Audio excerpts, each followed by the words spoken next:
जी अस्सलाम वालेकुम स्टूडेंट्स। देखिए, जैसा कि मैं परसीव करता हूँ कि आपने यकीनी तौर पे वीडियो देखी होगी, video 1, 2 and 3 for the chapter number 5। Chapter number 5 के लिए आपने यकीनी तौर पे 3 वीडियोस देखी होंगी। तो यहाँ तक अगर ये 3 वीडियोस आप देखते हैं तो मैंने 1 से 60 एमसीक्यूज कवर किए हैं इसके अंदर। अब मैं चल रहा हूँ 61 से 80 तक। तो इसके लिए हम वीडियो नंबर 4 रिकॉर्ड कर रहे हैं। तो ये वीडियो नंबर 4 है, कंसेक्यूटिव वीडियोस में से वीडियो नंबर 4 है।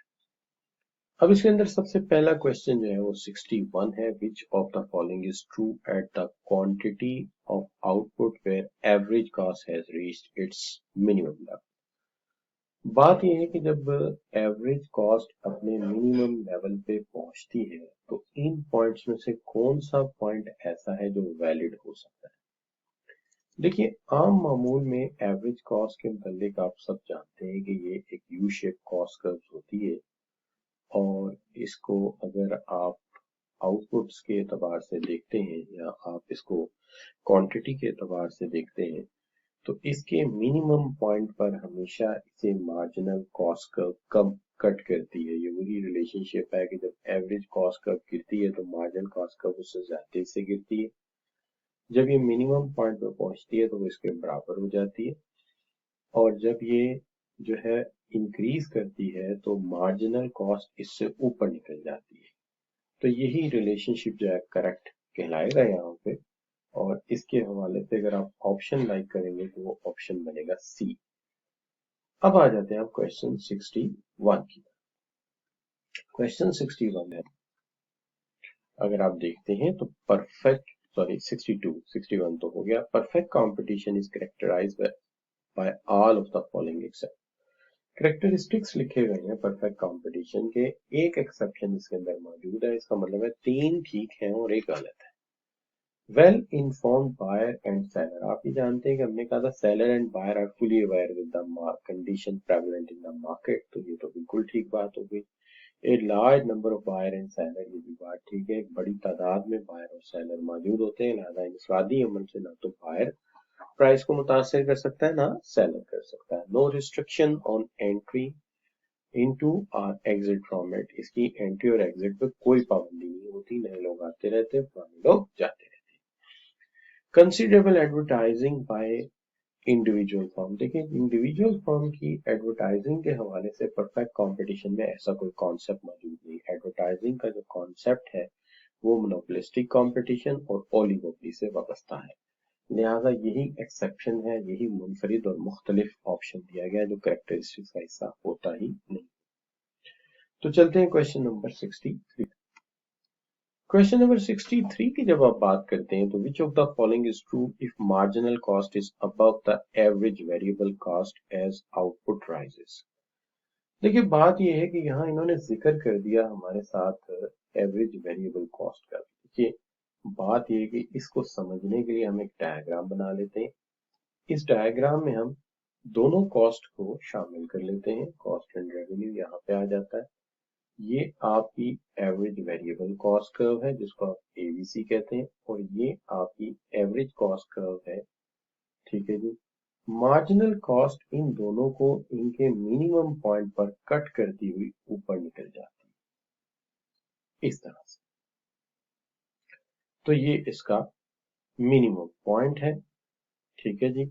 तो अगर फर्ज कर लीजिए कि एवरेज वेरिएबल कॉस्ट से जब आपकी कॉस्ट जो है, तो देखिए यहाँ पे जब ये इसको कट करती है तो इसके बाद एवरेज कॉस्ट जो है हमारा वो बढ़ना शुरू हो जाता है। यानी इसके बाद एवरेज वेरिएबल कॉस्ट हमारा बढ़ना शुरू हो जाता है।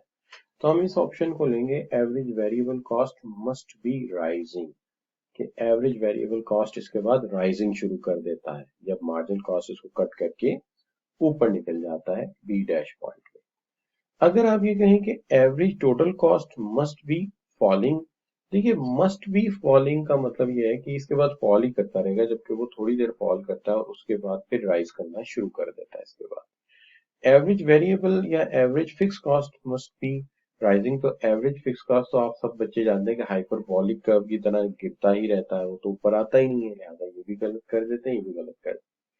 Average variable cost must be falling, नहीं उसके बाद ये राइज शुरू करता है, फॉल शुरू नहीं करता। लिहाजा ये जो सिचुएशन है ये डिपेंड करती है। और वैसे भी पहले ऑप्शन में अगर आप कंफ्यूज भी होते हैं कि एवरेज टोटल कॉस्ट अभी जा रही है नीचे, मस्ट बी फॉलिंग, तो फॉलिंग हो सकती है, but it's depend on the behaviour of average fix cost as well, कि उसका क्या उसका रवैया बनता है। लेकिन इन सब ऑप्शन में से जो मोस्ट सुटेबल ऑप्शन आपको मिलेगी वो ये बनेगी, इसके बाद एवरेज वेरिएबल कॉस्ट बनना शुरू हो जाती है, क्योंकि रिलेशनशिप एवरेज कॉस्ट का मार्जिनल कॉस्ट के साथ भी वही है, और फिर एवरेज वेरिएबल कॉस्ट का भी वही है कि ये पहले उससे नीचे होती है, इसके मिनिमम पॉइंट को कट करती है, और उसके बाद वो बढ़ना शुरू हो जाती है एवरेज वेरिएबल कॉस्ट, और ये उससे अबव निकल जाती है। तो लिहाजा ये ज्यादा परफेक्ट ऑप्शन आपको मिलेगा। अब जहां तक सवाल है आपका, विच of the following is a typical not U shape, इसमें से यू शेप कौन सा नहीं होता। देखिए आप सब बच्चे जानते हैं, अभी हम डायग्राम बना के आए, चले पिछली ही डायग्राम पे चलते हैं। तो देखिए जो आपका इसमें से कौन सा ऐसा कर्व है जो यू शेप नहीं है, ये भी यू शेप है, ये भी यू शेप है, ये भी यू शेप, तो आप कहेंगे सर एवरेज फिक्स कॉस्ट एक ऐसा कर्व है जो यू शेप नहीं है, तो वही इसका करेक्ट ऑप्शन बन जाएगा, तो वही इसका करेक्ट ऑप्शन बन जाएगा। Question 65, which of the following is best example of perfectly competitive market, इसमें से कौन सी ऐसी जो परफेक्टली कंपेटिटिव मार्केट है।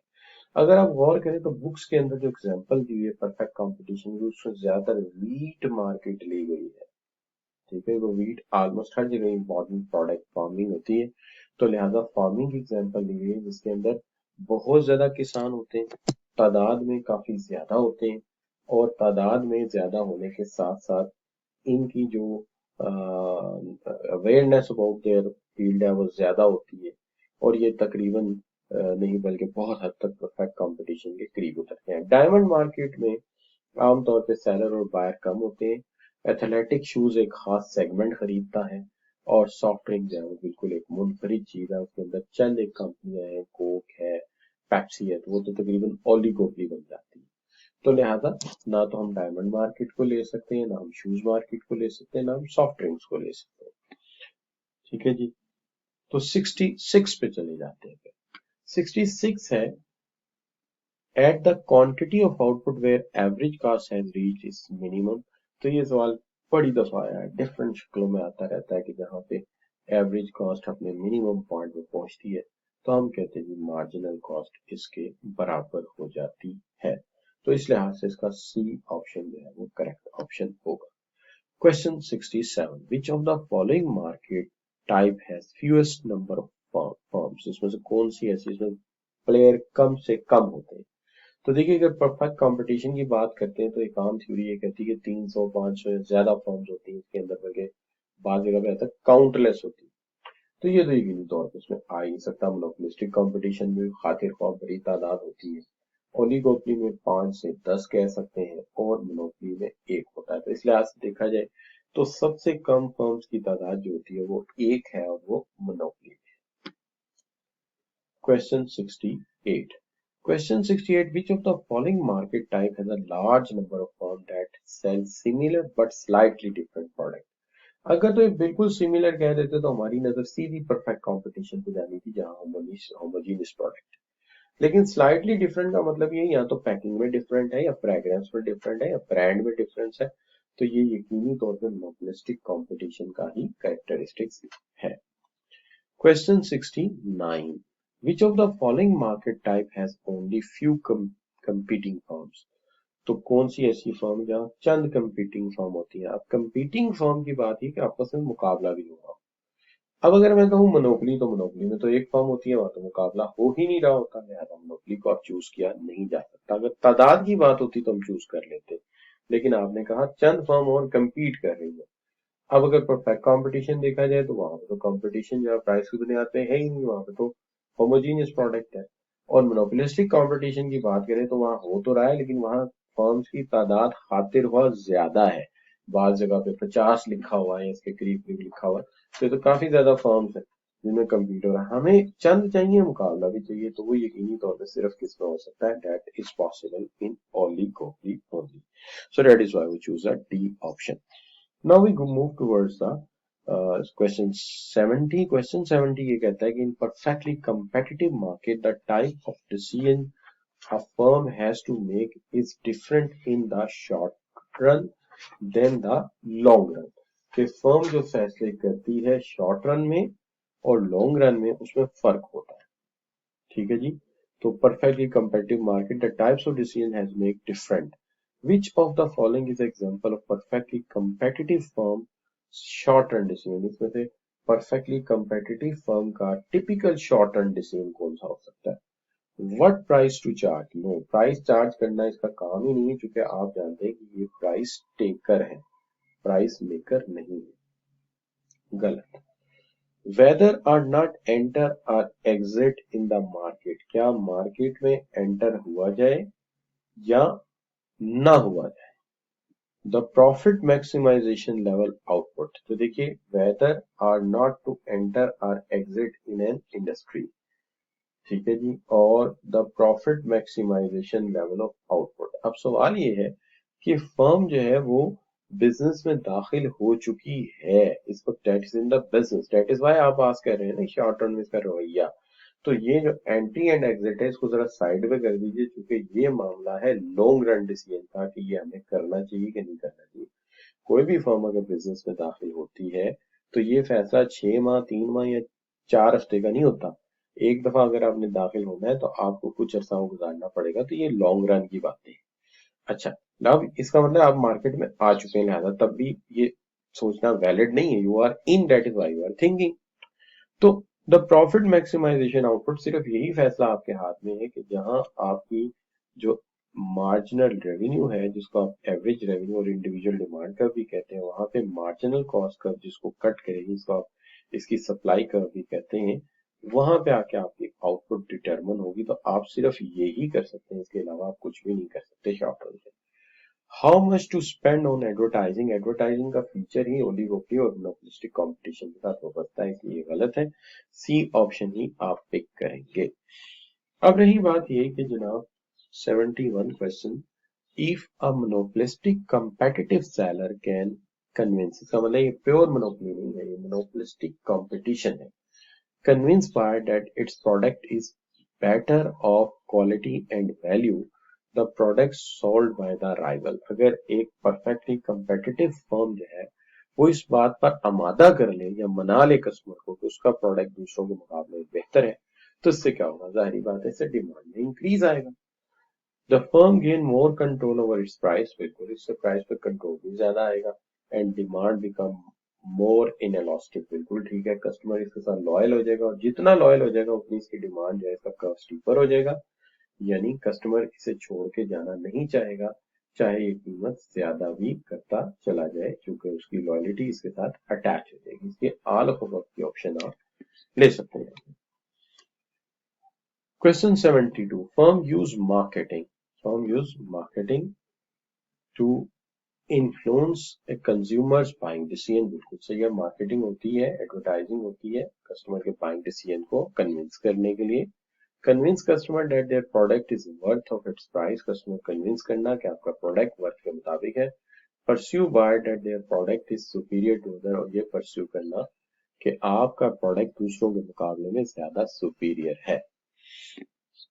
उसके बाद आ जाते हैं आप 73 पे। 73 में, in the sense of economic model of the firm behaviour, marketing consists of what?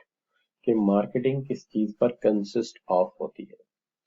सवाल ये है कि मार्केटिंग किस पर कंसिस्ट हो सकती है। In the sense of models of the firm behaviour, marketing consist of what? Marketing किस चीज पर कंसिस्ट होती है? तो आप ये कहेंगे कि जनाब selling at a lower price than rivals. कतई ऐसी कोई बात नहीं, मार्केटिंग का इससे ताल्लुक नहीं, बल्कि मार्केटिंग तो ये चाहती है कि आपका कस्टमर की लॉयल्टी बढ़े और आप ज्यादा प्राइस चार्ज करें। Producing more output to the lower average cost, तो ये एक अलग मामला है, ये है एक इकोनॉमीज ऑफ स्केल का मामला, ठीक है। एडवर्टाइजिंग एंड पैकेजिंग, ये है मामला मार्केटिंग का, जबकि प्राइस राइवल्स के मुकाबले में कम करना ये स्ट्रेटेजी हो सकती है। इकोनॉमीज ऑफ स्केल और कॉस्ट मिनिमाइजेशन ये प्रोडक्शन का मामला हो सकता है। जो टिपिकल मार्केटिंग है उसका ताल्लुक इस चीज के साथ है, एडवर्टाइजिंग करना, पैकेजिंग करना और इससे deal. Question 74. As the degree of product differentiation increases among the products sold in the monopolistic competitive industry, अगर आप product differentiation ज्यादा करेंगे in monopolistic competitive firm, which of the following occur? इसमें से कौन सी ऐसी चीज है जो हो जाएगी? तो देखिए इसमें से क्या हो जाएगा, the cost of production falls करेंगे, इसका इसके साथ कोई ताल्लुक नहीं, बल्कि कॉस्ट ऑफ प्रोडक्शन तो बढ़ सकती है अगर आप एक शैम्पू बनाते हैं और उसके 4 डिफरेंट कलर ले लेते हैं, कोई आपका है जी हेयर फॉल सोल्यूशन है, कोई एंटी डैंड्रफ है, इसी को कहेंगे ना प्रोडक्ट डिफरेंशिएशन। तो आप दूसरों से डिफरेंशिएट करना शुरू करते हैं और अपने प्रोडक्ट को डिफरेंट फॉर्म में ऑफर करते हैं, तो कॉस्ट तो बढ़ेगी। The amount of marketing expenditure decreases for each form, इसका इंडस्ट्री के साथ ताल्लुक है, फर्म के साथ कोई ताल्लुक नहीं है। The demand for each seller, देखिए ईच सेलर नहीं, आप अपनी सेलिंग की बात करें, product become more horizontal no, अगर एडवर्टाइजिंग हो तो इसको तो मजीद स्टीप होना चाहिए था, हॉरिजॉन्टल होने का तो तुक्की नहीं बनता। Each seller demand become more inelastic, तो इसकी डिमांड इनएलास्टिक होती जाएगी जितनी वो एडवर्टाइजिंग ज्यादा करेगा। ज्यादा एडवर्टाइजिंग करने से कस्टमर की लॉयल्टी आपसे अटैच होती है, आप कीमत बढ़ाते भी हैं तो बहुत थोड़े कस्टमर आपको छोड़ के जाते हैं, जबकि आप प्राइस ज्यादा चार्ज कर लेते हैं। This is for 74।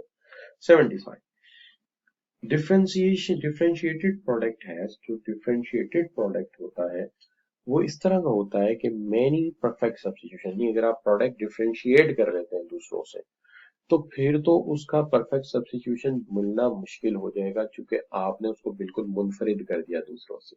क्या आप एक ऐसा एसी बनाते हैं जिसका जो आउटर यूनिट है उसके अंदर सोलर सिस्टम अपना इंस्टॉल हुआ, मिसाल दे रहा हूं, तो वो जैसे ही आप छत पे रखते हैं उसको किसी इलेक्ट्रिक सप्लाई की जरूरत नहीं, वो खुद ही काम करना शुरू कर देता है। तो इसका बिल्कुल आसान और सहल मतलब ये निकलता है कि ऐसा कोई दूसरा तो नहीं होगा, क्योंकि आप डिस्टिंग्विश करते हैं, लिहाजा परफेक्ट सब्स्टिट्यूशन मिलना तो मुश्किल है। Close but not perfect substitution, ये कंसिडरेबल हो सकता है कि क्लोज हो सकता है लेकिन परफेक्ट सब्स्टिट्यूशन नहीं हो सकता। नो क्लोज सब्स्टिट्यूशन, ये भी गलत बात है, जब आप कंपटीशन में है तो फिर इसका मतलब सब्स्टिट्यूट तो होगा। अच्छा, no substitute of any kind, किसी भी तरह का कोई सब्स्टिट्यूट नहीं होगा, ये भी बात गलत हो जाएगी। क्लोज होगा but not perfect, close substitution मिल जाएगा, नॉट परफेक्ट। अब ये भी कंसिडरेबल हो सकता था, लेकिन ये बात बहुत करीब करीब क्लोज चली जाती है कि क्लोज सब्स्टिट्यूशन मिल सकता है लेकिन परफेक्ट नहीं मिल सकता, बिल्कुल उससे ऐसा नहीं मिल सकता। ऑल ऑफ द, पढ़ते हैं अगला, all of the following are example of perfect, all of the following are example of product differentiation in monopolistic competition except, इसमें एक्सेप्शन है एक, मोनोपोलिस्टिक कंपटीशन में फिर प्रोडक्ट डिफरेंशिएशन की बात हो रही है। सबसे पहले न्यू एंड इम्प्रूव्ड पैकेजिंग, कह सकते हैं शायद ऐसा हो, लोअर प्राइसेस नहीं, लोअर प्राइसेस का ताल्लुक नहीं हो सकता, क्योंकि प्रोडक्ट डिफरेंशिएशन तो हाई प्राइस चार्ज करने के लिए की जा सकती है, तो इसका ताल्लुक इसके साथ नहीं हो सकता। लिहाजा ये मुझे लगता है कि क्योंकि हमें एक्सेप्शन ही होनी है तो ये एक्सेप्शन हो सकती है, जबकि न्यू एंड इम्प्रूव पैकेजिंग उसका हिस्सा हो सकती है। Acceptance of more credit cards than the competition, competitor या कंपटीशन, ये भी हो सकता है। लोकेशन ऑफ रिटेल स्टोर, ये भी मुकाबले के लिए काम कर सकता है। तो लो प्राइस नहीं होता, क्योंकि आप जब डिफरेंशिएट करते हैं तो आप चाहते हैं आप कोई ऐसा फीचर दें जिससे आप ज्यादा कमा सकें, तो कीमत कम करके या डिफरेंशिएट करके फिर तो मजा ही नहीं रहेगा काम का। Question 77, in an industry with A large number of firms, एक ऐसी इंडस्ट्री में लार्ज नंबर ऑफ फर्म्स मौजूद है, collusion is impossible, collusion is impossible, one firm will dominate the market and each firm will produce a large quantity relative to the market। तो देखिए मसला ये है कि इसके अंदर जो सिचुएशन आती है जब बहुत ज्यादा रश होता है ना फर्म्स का, तो उनमें अंडरस्टैंडिंग के चांसेस भी कम हो जाते हैं। जैसे कि वीट इंडस्ट्री में फार्मर्स का आपस में क्लूजन होना एक्सेप्शनल बात है, जैसे कि हमारे मशरकी पंजाब इंडिया के सूबे में हो गया, ये बहुत इम्पॉसिबल सी बात होती है आमतौर पे। लेकिन उसमें भी सिर्फ पंजाब की काश्तकार शामिल है, दूसरी जो स्टेट्स हैं या जो प्रोविंसेस हैं वो शामिल नहीं है। लिहाजा आप कह सकते हैं क्लूजन काफी हद तक इम्पॉसिबल होता है, तो हम मानते हैं कि बड़ी फर्मों में अंडरस्टैंडिंग के चांसेस कम हो जाते हैं। One firm will dominate the market, तो आप ये कह सकते हैं कि one firm dominated the market. जब इतने ज्यादा लोग होंगे तो फिर किसने डोमिनेट करना है, प्लेयर ही ज्यादा है। Each firm will produce large quantity, नहीं ऐसा नहीं होता। जब बहुत ज्यादा फर्म्स होती हैं तो एक फर्म जो ओवरऑल मार्केट की रेशो प्रोड्यूस करती है या आउटपुट प्रोड्यूस करती है, उसकी रेशो विद इंडस्ट्री 0.00001 हो सकती है। क्योंकि पूरे इंडिया या पाकिस्तान में या पूरे नेपाल में जो किसान हो सकते हैं, वो उनकी तादाद इतनी ज्यादा है कि एक किसान उसकी ओवरऑल आउटपुट का बहुत थोड़ा हिस्सा सप्लाई करता है, तो लिहाजा ये भी नहीं हो सकता। तो इसमें ज्यादातर जो ऑप्शन हो सकती है नन ऑफ द, इसमें से कोई भी ऑप्शन ऐसा नहीं है जो प्रेजेंट करता हो इन an industry with A large number of firms. क्योंकि ज्यादा फर्म्स में फ्यूजन होना मुश्किल है, ज्यादा फर्म में कोई एक फर्म डोमिनेट कर ले वो भी बड़ा मुश्किल है। और एक और बात है कि कोई भी फर्म लार्ज क्वांटिटी प्रोड्यूस करे आउटपुट का, ये जरा मुश्किल ही बात बनती है। 78. Which of the following is a different about perfect competition and monopolistic competition? इसमें से कौन सा ऐसा ऑप्शन है जो मोनोपोलिस्टिक कंपटीशन और परफेक्ट कंपटीशन में जो बुनियादी फर्क है उसकी वजाहत कर दे? तो देखिए शुरू करते हैं। A firm is a monopolistic competition compete on their products price as well as quality and marketing। तो ये बात ठीक है कि मोनोपोलिस्टिक फर्म जो होती है वो कम्पिटिटिव फर्म होती है, वो प्रोडक्ट की प्राइस पे भी, उसकी क्वालिटी पे भी और उसकी मार्केटिंग पे भी मुकाबला करती है। तो ये ऑप्शन कंसिडरेबल हो सकता है। In monopolistic competition entry into the market is unblocked, नहीं अनब्लॉक्ड नहीं बल्कि ये ब्लॉक्ड होती है, यार ये गलत कर दो। Perfect competition has large number of independently acting sellers. तो परफेक्ट कंपटीशन में बहुत सारे नंबर ऑफ सेलर होते हैं और वो इंडिपेंडेंट होते हैं। वो इंडिपेंडेंट नहीं होते बल्कि वो तो प्राइस टेकर होते हैं, वो तो मार्केट पे बहुत ज्यादा डिपेंडेंट होते हैं कि मार्केट की डिमांड एंड सप्लाई क्या प्राइस डिसाइड करती है। तो ये तो सिर्फ आउटपुट डिसाइड कर सकते हैं, लिहाजा इसको भी निकाल दीजिए। Only firm in monopolistic competition can earn an economic profit in the short run, it's not essential, बल्कि बहुत सारी फर्म जो है क्रिएटिविटी के साथ काफी ज्यादा मुनाफा कमाती हैं, बल्कि सुपर नॉर्मल प्रॉफिट कमाती हैं। इसलिए जो कंसिडरेबल ऑप्शन है उसी को मैं ठीक मानूंगा, बाकी तो सारे क्लियर कट गलत है। Question 79. In monopolistic competition the products of different sellers are assumed to be। तो मोनोपोलिस्टिक कंपटीशन में जो डिफरेंट कंपेटिटर होते हैं उनके प्रोडक्ट को क्या कंसीडर आप करेंगे? मैं रिवर्स ऑर्डर में चलता हूँ। यूनिक विदाउट एनी क्लोज और परफेक्ट सब्स्टिट्यूशन, तो ये गलत बात है। उनके काफी सारे सब्स्टिट्यूशन होते हैं, इसीलिए तो वो कम्पीट कर रहे हैं। आइडेंटिकल और डिफरेंशिएटेड प्रोडक्ट, ये कंसिडरेबल हो सकता है, दोनों फॉर्मेट हो सकते हैं, लेकिन आइदर आइडेंटिकल या डिफरेंशिएटेड। आइडेंटिकल परफेक्ट सब्स्टिट्यूट ये तो परफेक्ट कंपटीशन में हो सकता है। सिमिलर बट स्लाइटली डिफरेंट, ये ऑप्शन ज्यादा बेटर है कि सिमिलर होते हैं लेकिन स्लाइटली डिफरेंट होते हैं। जैसे हमारी सोप इंडस्ट्री में ये प्रोडक्ट ऑलमोस्ट सिमिलर है लेकिन उनमें स्लाइटली सा फर्क है, कोई फ्रेग्रेंस बेस्ड है, कोई किसी की पैकिंग अच्छी है, तो सिमिलर बट ये ज्यादा अच्छा है।